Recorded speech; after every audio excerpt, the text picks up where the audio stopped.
Our record speaks for itself. And if you listen to Robbie, he's never tried to distinguish himself from my record. What he would have done differently, what he would have voted on differently, or where I haven't been productive for this district. The results speak for themselves, and I think people know that when they look at what we've done, how productive we've been, especially for Hoboken. We've been wildly productive for Hoboken, including helping them with the Union Dry Dock issue, helping bring federal dollars back to the city, back to Stevens Institute. We've done the work. Robbie, before he ran against me, used to thank me for all the work that we were doing for Hoboken. I think people see him for who he is. He's a political opportunist, who's a hypocrite, and ultimately people want someone who tells the truth, who's honest and direct with them. That's what we've been, and we've delivered for this district, and we'll continue to deliver for this district. That's what separates us. Fair enough. Now, you mentioned political opportunism, and I guess some could make the argument that's part of the game, good, bad, or indifferent, right?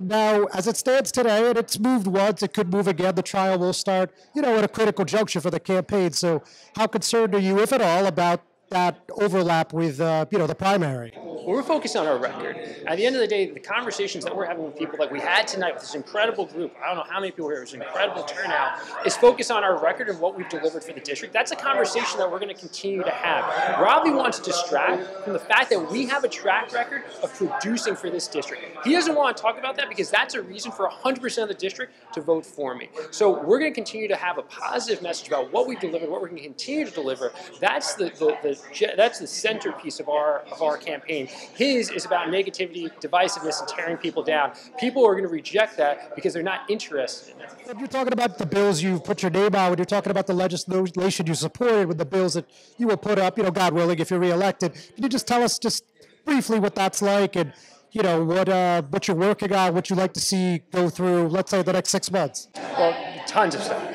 So I think affordability is the #1 challenge that families throughout the district are facing, and so we have to tackle that issue from whatever way we can. I'm a big proponent in the expanded child tax credit, putting more dollars in parents' pockets. We signed on to the biggest piece of housing legislation introduced by Maxine Waters. That would be the largest federal investment in housing, which we desperately need to create more affordability in our district. We're making sure that we take on the gun lobby and fighting for gun violence prevention, and we're also fighting to ensure that we bring back reproductive access for women across the country. Co-sponsored bills to codify Roe, to repeal the Hyde Amendment, to address the contraception deserts that we have throughout the country. We've brought back an immense amount of infrastructure money, $11 billion for the Gateway Program Northeast Corridor.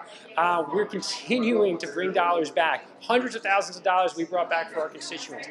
We have so much that we want to do, so much we've already produced. And the thing about running for re-election is to continue to build off this foundation that we've already created in our first term in office. We've been extremely productive, but there's still so much more that we want to do. And if you look at stakeholders throughout the district, from Mayor Stack, Mayor Bolage, Mayor Baraka, to Washington, D.C., Hakeem Jeffries, Pete Aguilar, Catherine Clark, House Democratic leadership is saying that they want me to come back to continue this work. I believe that ultimately the residents of the 8th Congressional District will send the same message, that they want me to continue to deliver for them because all I want to do is be of service to them.